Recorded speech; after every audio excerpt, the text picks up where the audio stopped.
جب الیکشن ہوا تو ادھر ایوب خان اپنا کیا کہتے ہیں، سوری ایوب کہہ رہا ہوں، مجیب الرحمان، ایوب نے کی دور میں ایک دفعہ وہ گرفتار بھی ہوا تھا اور اس کے متعلق یہ شک تھا کہ یہ جو ہے بندہ ٹھیک نہیں ہے، یہ غداری کرے گا، تو بعد میں پھر اس کو رہا کر دیا گیا، وہ چلا گیا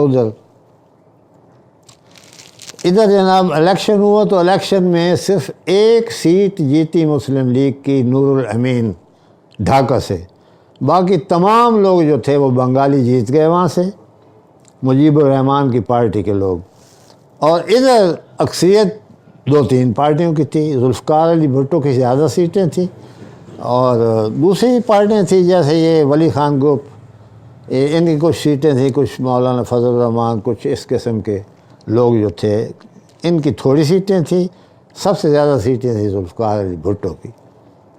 لیکن ایک بات تاریخ آج تک اس کو کھل کر بیان نہیں کر سکی، بات کرتے ہیں لوگ پھر چپ کر جاتے ہیں کہ ایوب بھٹو نے کہا تھا، وہ 5 نکات اس نے مجیب الرحمان نے دیے تھے۔ ایک پہلی بات اس نے یہ کہی کہ یہاں اسمبلی کا اجلاس بلائیں اور مجھے وزیر اعظم بنائیں کیونکہ میری اکثریت ہے بنگال میں، ڈھاکہ میں، تو مطالبہ اس کا کسی حد تک درست تھا۔ انہوں نے بھٹو صاحب نہیں چاہتے تھے کہ وہ وزیر اعظم بنے کیونکہ یہ سمجھتے تھے کہ وہ ٹھیک آدمی نہیں رہے گا۔ اب یہ تو خدا بہتر جانتا ہے، اگر بناتے تو وہ ٹھیک رہتا یا نہ رہتا۔ بہرحال چونکہ درمیان میں ایک طرف سمندر تھا، ایک طرف ہندوستان آئل تھا، تو وہاں پر پہنچنا بھی بہت مشکل تھا مشرقی پاکستان میں، حالانکہ ہم کافی اس کی مدد کرتے تھے۔ وہ اس قسم کی باتیں 5 نکات ایسے تھے کہ جس کو کسی صورت میں قبول نہیں کیا جا سکتا تھا، یعنی کرنسی تمہاری ہوگی اپنی، ہماری علیحدہ ہوگی، فوج آپ کی اپنی ہوگی، فوج ہماری ہوگی، یعنی اس قسم کے 5 نکات تھے۔ ایسے نہیں ہو سکتا کہ ایک ملک کو اور 2 کرنسیاں ہوں، ایک ملک کو اور 2 فوجیں ہوں۔ تو بہرحال اس ذوالفقار علی بھٹو نے کہا کہ نہیں، یہ بات نہیں ہو سکتی۔ کہتے ہیں کہ جی 4 نکات اس نے تسلیم کر لیے تھے کہ ٹھیک ہے 4 نکات میں تمہارے مانتا ہوں، ایک نقطے پر بات جو ہے وہ اڑ گئی۔ تو اس کا نتیجہ یہ ہوا کہ ہندوستان نے پھر وہاں سے سازش شروع کی، چونکہ شروع سے وہ ہمارا دشمن ہے اور آج تک چلا آ رہا ہے۔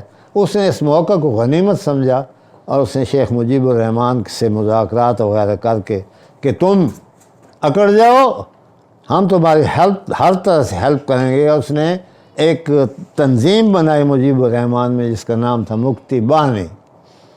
تو وہ جو ان کی آبادی بھی زیادہ تھی اس وقت، مغربی پاکستان سے بنگالی زیادہ تھے، تو غداری تو ان کے یعنی اس قسم کے وہ مجیب کے کہنے میں آ گئے کہ وہ دیکھیں آپ، وہ جو نوجوان لڑکا شہید ہوا تھا، وہ جو ہمارا جہاز لے جا رہا تھا بنگال میں، راشد منہاس، تو وہ جو بنگالی اس ٹائپ کے لوگ تھے کہ وہ اس کا ٹرینر تھا، تو وہ اس کے ساتھ زبردستی بیٹھ کے، حالانکہ اکیلے اس نے فلائٹ پر جانا تھا، تو اس کی نیت بدل گئی، چلو میں جہاز ہی لے جاؤں، ایک کارنامہ کروں۔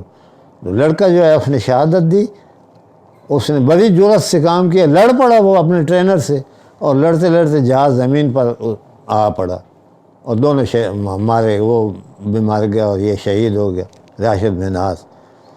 تو بہرحال اس فساد میں یہ ہوا کہ بھٹو نے کہا ادھر تم ادھر ہم، یہ بڑا مشہور فکر جملہ کہتے ہیں کہ بھٹو نے کہا تھا، یعنی یہ بنیاد بنا یہ جملہ پاکستان کی تقسیم کا۔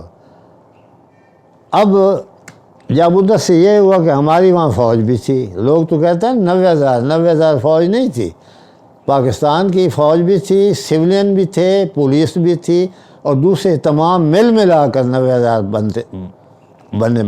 بنتے تھے لوگ۔ میرے بھائی تھے نیوی میں چیف پیٹی آفیسر، اس وقت ان کی پوسٹنگ ادھر ہی تھی بنگال میں، چٹاگانگ بندرگاہ پر۔ تو لڑائی شروع ہو گئی۔ اب یہ کتنے تک لڑ سکتے تھے، یعنی فضا اس نے بند کر دی انڈیا نے کہ تو آپ کے جہاز یہاں سے نہیں گزر سکتے۔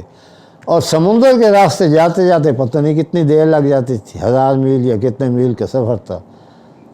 ہماری ایک بہت ہمیں نقصان ہوا تھا کہ ہماری سب میرین غرق ہو گئی تھی، غازی بڑی مشہور سب میرین تھی، یعنی دوارکا میں جب دوارکا کو برباد کیا گیا تھا نا، اس میں سب سے بڑا کردار اس غازی نے ادا کیا تھا کہ راتوں رات جا کر پتہ نہیں کتنے 200 یا کتنے 100 میل تھے، اور وہاں جا کر انہوں نے دوارکا اڈے کو تباہ کیا تھا۔ تو وہاں لوگ یہ کہتے ہیں کہ بھائی رشیا نے کوئی میزائل وغیرہ مارا تھا اس کو، غازی کو، اور وہ غرق ہو گئی، اس کو پتہ ہی نہیں چلا آج تک، کریو کا بھی اور اس کا بھی۔ تو بہرحال ادھر سے انڈیا داخل ہو گیا، پیچھے سے مکتی بانی ان کی تنظیم، اس کو اسلحہ سارا بھارت نے دے دیا، جنگ شروع ہو گئی۔ اب اس جنگ کا نتیجہ تو بس ظاہر ہے یہی نکلنا تھا کہ ان کو شکست ہونی تھی، کیونکہ یہاں سے مغربی پاکستان سے کوئی چیز نہیں پہنچ سکتی تھی۔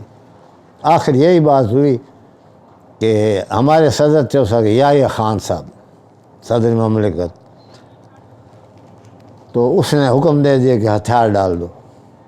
جنرل نیازی جو تھے نا یہ میاں والی کے، وہ انچارج تھے ادھر آرمی کے ایسٹ پاکستان میں، ان کو آرڈر پہنچ گیا کہ ہتھیار پھینک دو۔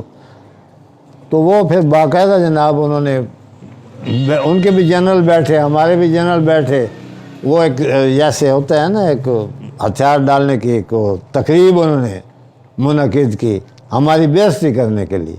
کہتے ہیں کہ ایک بنگالی جوتا بھی مارا سے جنرل نیازی کی طرف پھینکا تھا، اب لگا تھا یا نہیں لگا تھا ان کو، بہرحال یہ حقیقت ہے اور یہ سچ ہے، یعنی اتنی انسلٹ کی گئی تھی ہماری افواج کی جو بھی تھے۔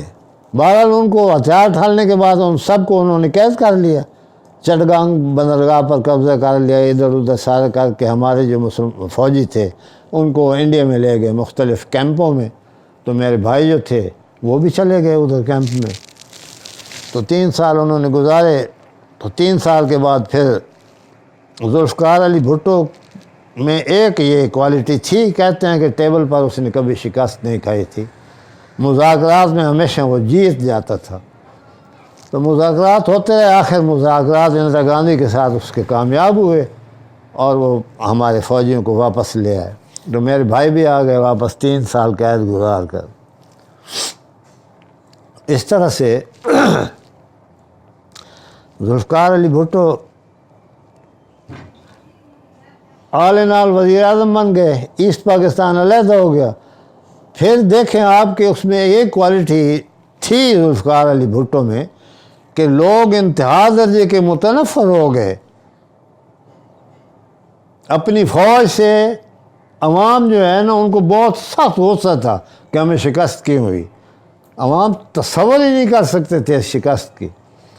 تو ذوالفقار علی بھٹو وہ واحد سیاستدان ہے کہ پورے پاکستان میں یہ گھوم گئے، جگہ جگہ انہوں نے تقریریں کی اور بنگلہ دیش کو منوا لیا کہ تسلیم کر لو اس کو۔ تو اس انداز میں اس نے تقریریں کی، اس طریقے سے کہ لوگوں نے بنگلہ دیش کو تسلیم کر لیا۔ یعنی وہ جو ہمارا ملک تھا جو ہم سے چھین لیا گیا، اسی کو تسلیم کروا لیا بھٹو نے اپنی سپیچز، اپنی تقریروں کے زور پر۔ اس کے بعد سلسلہ چلتا رہا۔ تو ہر انسان میں کوئی نہ کوئی نقائص یہ وہ ہوتے ہیں۔ تو ذوالفقار علی بھٹو جو تھا اس نے کچھ اس قسم کی اس سے غلطیاں سرزد ہوئیں کہ پھر ایک ہمیں ماشاء اللہ سے سابقہ پڑ گیا، ضیاء الحق نے اقتدار پر قبضہ کر لیا تھا۔